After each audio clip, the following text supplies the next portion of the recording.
Hello കൂട്ടുകാരെ, പുതിയൊരു വീഡിയോയിലേക്ക് സ്വാഗതം. ഇന്ന് നമ്മുടെ ടോപ്പിക് എന്താണെന്ന് പറഞ്ഞാൽ മൃണാളും ഈച്ചയും മൃണാളിൻ്റെ ഹോട്ടലും പറ്റിയാണ്.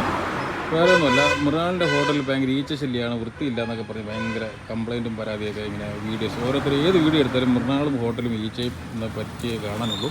പക്ഷേ ഈച്ച ശല്യം എങ്ങനെ ഒഴിവാക്കാമെന്ന് ആരും പറഞ്ഞു കൊടുക്കുന്നുമില്ല. അതേപ്പറ്റിയാണ് ഈച്ച ശല്യം എങ്ങനെ ഒഴിവാക്കാം എന്നുള്ളതിനെ പറ്റിയുള്ള ഒരു ചെറിയ വീഡിയോ ആണ് നമുക്ക് ചെയ്യുന്നത് കേട്ടോ. ഇത് നമ്മുടെ ചെറിയൊരു തട്ടുകടയാണ്, നമ്മുടെ ചായക്കട എന്ന പേരിൽ അറിയപ്പെടുന്ന ചെറിയ തട്ടുകട കേട്ടോ.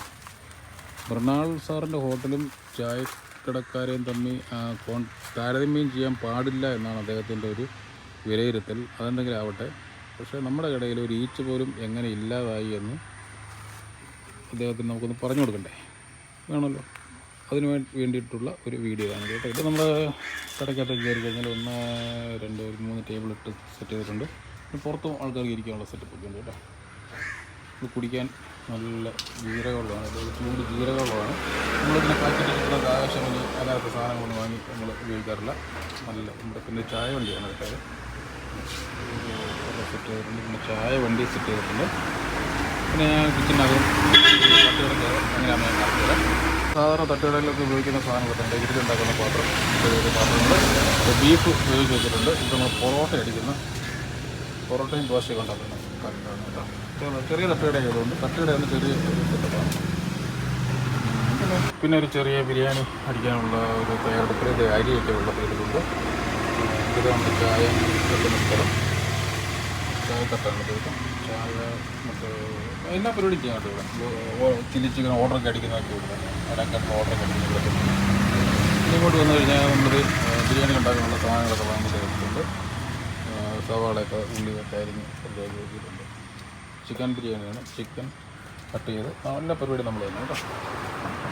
പിന്നെ ഇവിടുത്തെ ഒരു ബെനിഫിറ്റ് എന്താണെന്ന് വെച്ചാൽ നമ്മൾ ഓപ്പൺ കിച്ചനാണ് കേട്ടോ. ഓപ്പൺ എല്ലാവർക്കും കാണാം, ഓപ്പൺ കിച്ചൺ. ഒരു ചായ കുടിക്കാൻ വരുന്നവർക്ക് പോലും നമ്മുടെ കിച്ചണാകും പരിസരം എല്ലാം കാണാൻ പറ്റും. അതുകൊണ്ട് വൃത്തിയായിട്ട് സൂക്ഷിക്കുക എന്നുള്ളതാണ് നമ്മുടെ ടാസ്ക്. ആർക്കും ഒരു ചായ കുടിക്കാൻ വരുന്ന ആൾക്കാർക്കും കിച്ചണാകുമൊക്കെ നല്ല കാണാൻ പറ്റുന്നതുകൊണ്ട് നമ്മളെപ്പോഴും നല്ല വൃത്തിയായിട്ട് തന്നെ ഈ സംഭവം നമ്മൾ മെയിൻറ്റെയിൻ ചെയ്യുന്നുണ്ട് കേട്ടോ. കണ്ടോ. പിന്നെ ഇവിടെ ഈച്ച വരാത്തതിൻ്റെ കാരണം എന്താണെന്ന്, ഈച്ച വരാൻ ചാൻസ് കൂടുതലാണ്. കാരണം പബ്ലിക് പ്ലേസാണ്, ഓപ്പൺ സ്പേസാണ്, അപ്പോൾ ഈച്ചയൊക്കെ വരാൻ ചാൻസ് ഉണ്ട്. പക്ഷേ നമ്മൾ ഇവിടെ ഈച്ച വരാത്തതിൻ്റെ കാരണം എന്താണെന്ന് വെച്ചാൽ ഞാനൊരു പരിപാടി ഇവിടെ ഇണക്കി വെച്ചിട്ടുണ്ട്. അതുകൊണ്ടാണ് ഇവിടെ ഒരു ഈച്ച പോലും വരാത്തത്. ഈച്ച നാട് വിട്ട് പോകുന്നൊരു സെറ്റപ്പാണ് കേട്ടോ. അത് മൃണാൾ സാറിന് നമ്മൾ പറഞ്ഞു കൊടുക്കും. തട്ടുകടക്കാർക്ക് അദ്ദേഹത്തെ കോൺടാക്ട് ചെയ്യാൻ പറ്റില്ല. അദ്ദേഹം കോൺടാക്ട് ചെയ്താൽ എങ്ങനെ ഈച്ച ശല്യം പൂർണ്ണമായിട്ട് ഒഴിവാക്കാം. ഒരു ഈച്ച പോലും ഇല്ലാതെ കൊണ്ട് ഇത്രയും നേരമായിട്ട് വീഡിയോ ഉണ്ട്. ഒറ്റ ഈച്ച ഉണ്ടെങ്കിൽ ഇവിടെ ഒരു ഈച്ച പോലും കാണുന്നില്ല. കാരണം പബ്ലിക് പ്ലേസ് ഓപ്പൺ കിച്ചണാണ്, വൃത്തിയാണ് മൂന്നാമത്തെ കാരണം. രണ്ടാമത്തെ കാരണം ഒരു മെയിൻ കാരണമുണ്ട് രണ്ടാമത്. അതുകൊണ്ട് മൃണാൾ സാറ് ബന്ധപ്പെടുകയാണെങ്കിൽ നമ്മളത് സാറിനും കൂടി ഷെയർ ചെയ്ത് കൊടുക്കുന്നതായിരിക്കും. പിന്നെ അദ്ദേഹത്തിൻ്റെ ഹോട്ടലിലില്ല, എറണാകുളം ജില്ലയിൽ പോലും ഒരു ഈച്ച കാണില്ല. അങ്ങനെ തട്ടുകടക്കാരനായി എനിക്ക് മൃണാൾ സാറിനെ കോൺടാക്ട് ചെയ്യാൻ പറ്റിയെന്ന് വരില്ല. എന്നാലും അദ്ദേഹത്തെ എന്തെങ്കിലും മീറ്റ് ചെയ്താൽ ഈച്ചയെ തുരത്താനുള്ള ടിപ്പ് അദ്ദേഹത്തിന് ഞാൻ കൈമാറുന്നതായിരിക്കും. അത് സംഭവം അടിപൊളിയാണ്. ഒറ്റ ഈച്ച പോലും നമ്മുടെ പരിസരത്ത് വരില്ല. നമ്മുടെ ജില്ലയിൽ നിന്ന് തന്നെ നാട് വിട്ടു പോകും ഈച്ചകൾ.